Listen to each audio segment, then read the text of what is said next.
there, Dawn McVey here with Paper Tray Ink.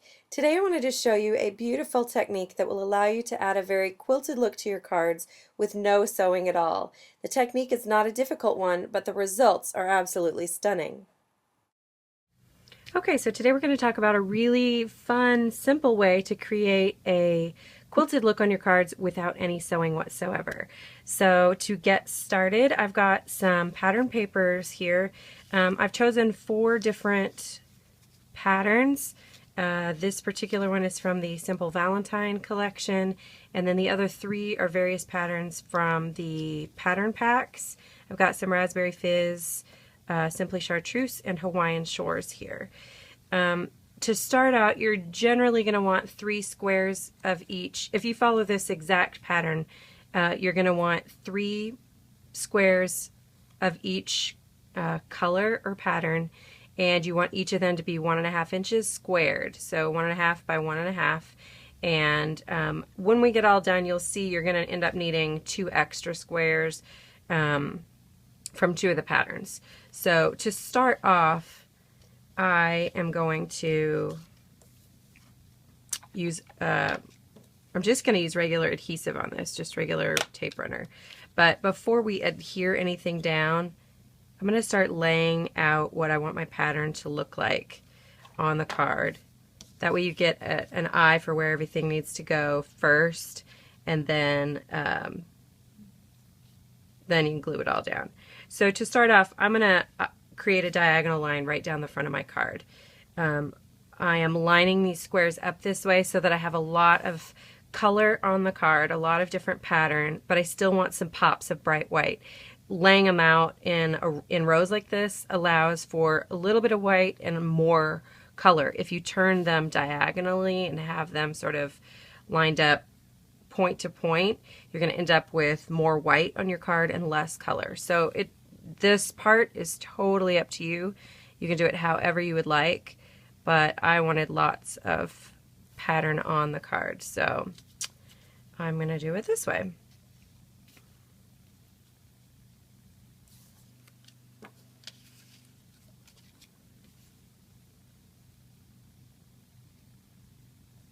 So I'm just playing with the placement here. Just moving things till I get that diagonal line, corner to corner. Then I'm going to start going back in with additional pieces, and now I'm going to start a cross row up at the top here. One thing I will say regarding the stripes in particular, if you're going to use a striped pattern, you're probably going to want to keep your stripes all moving in the same direction.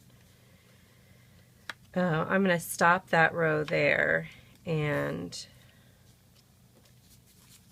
we'll need a little bitty bit up here.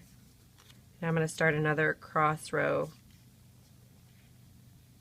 over here.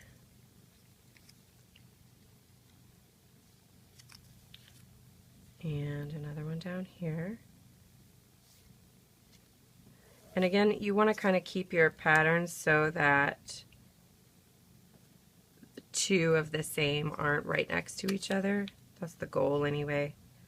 But again, it's supposed to be patchwork and quilty, so you can line things up however it suits you best. I think I'm going to go with about like that.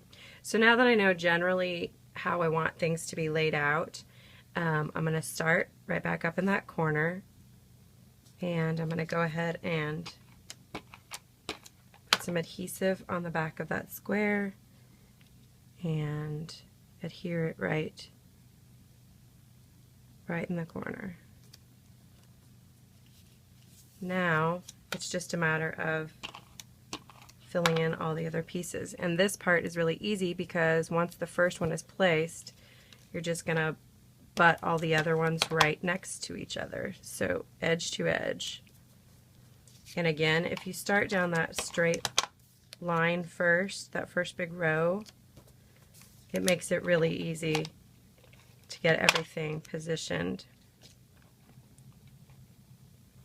to make sure I get a little bit of adhesive in that corner. So now we can start adding the side pieces.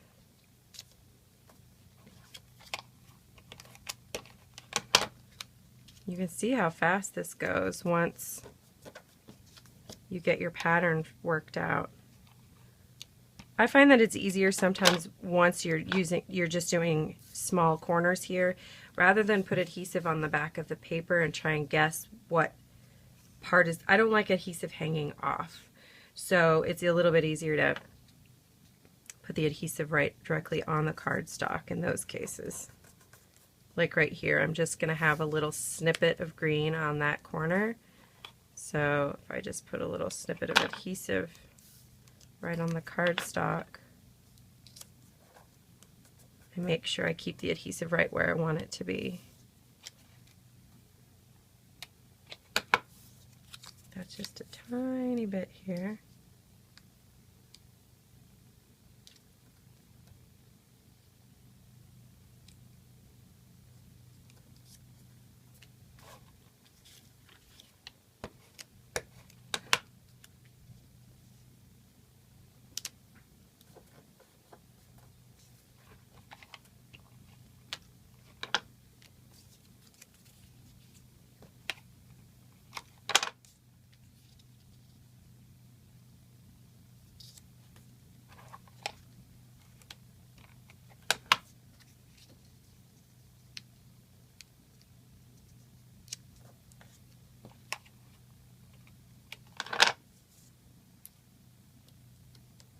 And one more. So already it's pretty cute and quilty, but obviously we need to trim off all of these edges, so we're just going to flip it over and start with one side and just trim right up to the edge of the card.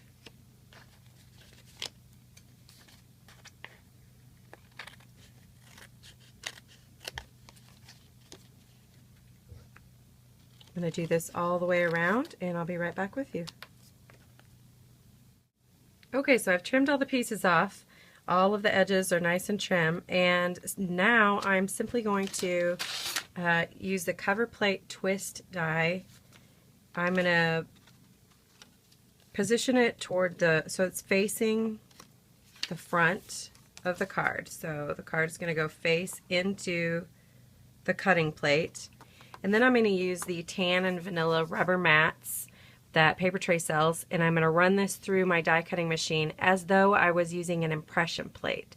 So whatever the sandwich is that you use for an impression plate, that's what you'd want to do here. But instead of the impression plate, we're using a cutting plate. The rubber mats on the back side here will cause the cutting edge to push into the cardstock and the paper, but it won't actually cut through. So I'm going to run this through my die cutting machine, and I'll be right back with you. And here is the finished result. Can you see all that gorgeous texture? The reason this looks so quilted is because if you think about how an actual quilt comes together, a lot of times there are patterned fabrics, and maybe mixed in with some white, and over the top they do all of the quilted stitching right over those patterns. So it looks a little busy if you get right up next to it, but by the same token it's that exact quilted look because the quilting in this case is layered right over the top of the patterns. So all that's left to do is to embellish this as you see fit. You can add a sentiment, or some sort of flower embellishment, butterfly, whatever you would like to do. But that is the basic no-sew quilted look. Here's another card I did, same exact idea, except in this case, can you see I used the quatrefoil cutting plate. And the patterns on this particular card are from Damask Designs. These two are from It's Official, the It's Official Pattern Paper Collection, and this dot is from the Green Boutique Collection. So I hope you will give it a try. I can't wait to see your take on this week's challenge. If you'd like to play along, just head over to Nicole Hetty's blog where you can get all the details and you can leave a link to your project so we can all see what you came up with. Thanks so much for watching and have a great day. This has been Dawn McVey with Make It Monday.